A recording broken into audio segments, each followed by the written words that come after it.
Continue. Okay, so to continue, you know, I'm willing. I know that choice isn't has a lot of parts of illusion to it, but I don't think they're going to all be illusion. And I do think that randomness is related to choice. I think the fact that there's something we call randomness, even if it's not randomness, like spontaneous randomness. See, the multiverse version of randomness is kind of more interesting because the full universe of things that happen uh, is like this three-dimensional surface, like the surface of a mountain. Say a ski slope, and you're like a skier, and you can't just go anywhere, and if you're not careful, you run into trees, but you can steer which paths you go, and then on each path, kind of how you take it, and that's kind of what's implied there, that the fact that there's randomness is somehow opens up that it's like if there's a negative charge and a positive charge in magnetism, there's kind of they're the same thing, they're magnetic charge, but they're also opposites. So choice and randomness are kind of different poles of, it's the randomness is where you would look for the room to have choice in reality, right? Because it's certainly not going to come from the non-randomness. The non-randomness is going to create determinism. So, as shocking as it is that we appear to have choice, it's even more shocking to come into the 20th century and realize that, wait, there really is randomness. Because that's what happened. We had this idea of, you know, things were random, there was chance. Then the natural philosophers started to get so good at, figuring things out and predicting things, it started to look like, hey, wait, no, we can figure everything out with enough information. Then, in the modern times, 20th century, boom. Oh, never mind. Yeah, things can be random. But still, we ended up with all the stuff that wasn't really random. You know, we were figuring a lot of that out, and on the way to figure all of it out, the stuff that isn't random, we can figure out, and even the stuff that is random follows patterns. Stochastic patterns, and just various kinds of patterns that are involve randomness. Like I was saying, like you can predict the results of a quantum experiment because you know the pattern, but you aren't going to know, like if the pattern is made of dots, the dots will start to line up in the way that you're drawing, your shaded drawing will look. But the dots will always be somewhere, different in the sense of a fingerprint. It'll look the same, but it'll also be unique. That's the nature of reality. Looking the same, but being unique.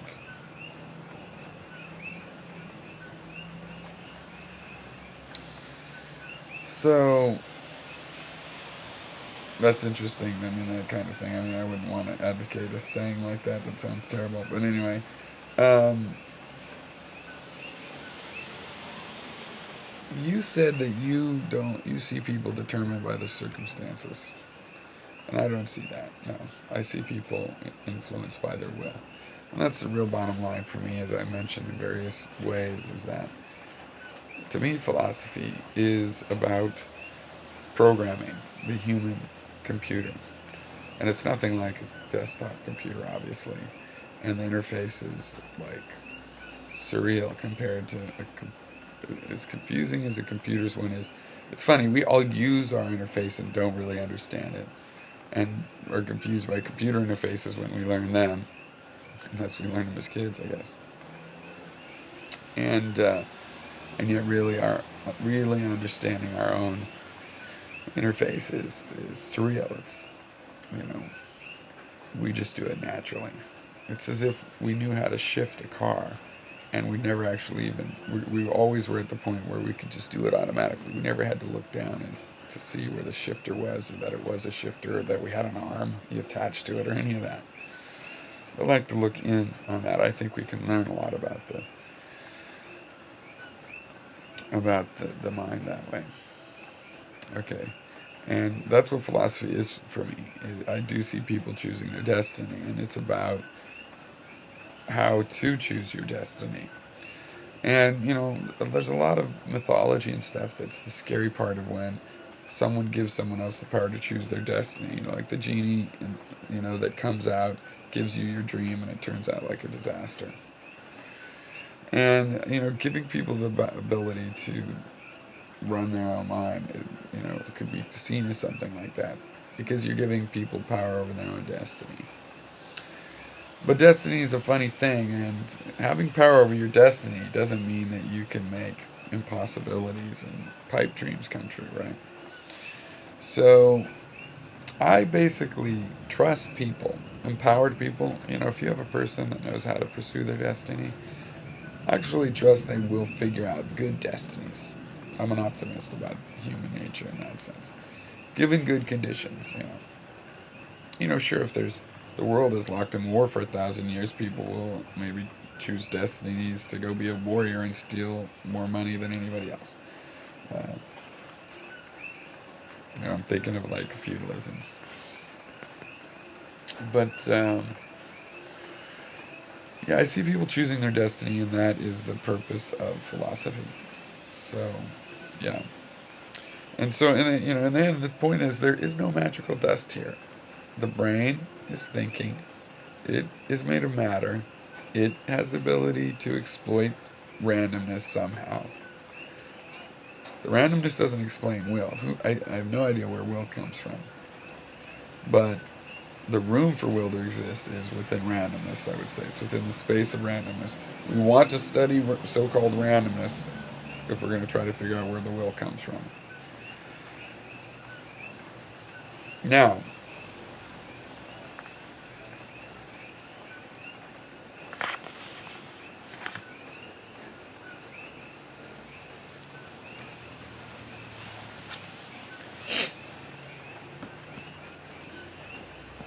stuffed up. Okay, now, what you have to predict. Excuse me. Okay. What you have to predict, right? Because you were claiming I'm saying you have to predict everything in the whole universe, right? I would make you predict all of time before I admit no. You could just predict whatever you want. As small of a system as you want. Okay, take one electron and take the two-slit, electron gun and point it at the two-slit apparatus and fire one electron and tell me where that electron's going to hit. And you just say, oh, I don't have enough information. Yeah. That's right. Tell me when the next photon will fire from a piece of plutonium. You know, I don't. These things are random, right? You say, oh well, there's a hidden variable. Well, I mean, that's just because you're a classical thinker. I mean, that's one reason I do like to talk to you because you're so stubbornly classical, and it's a contrast to, this more the standard model now. The more it's a more surreal view of reality. It's like my philosophy is pretty mundane, really. I think in material terms, and show me the facts, and I don't go for the ghosts and the rest of it. And I would kind of like it if it was phantasmagorical. And guess what it is? Because physics is surreal.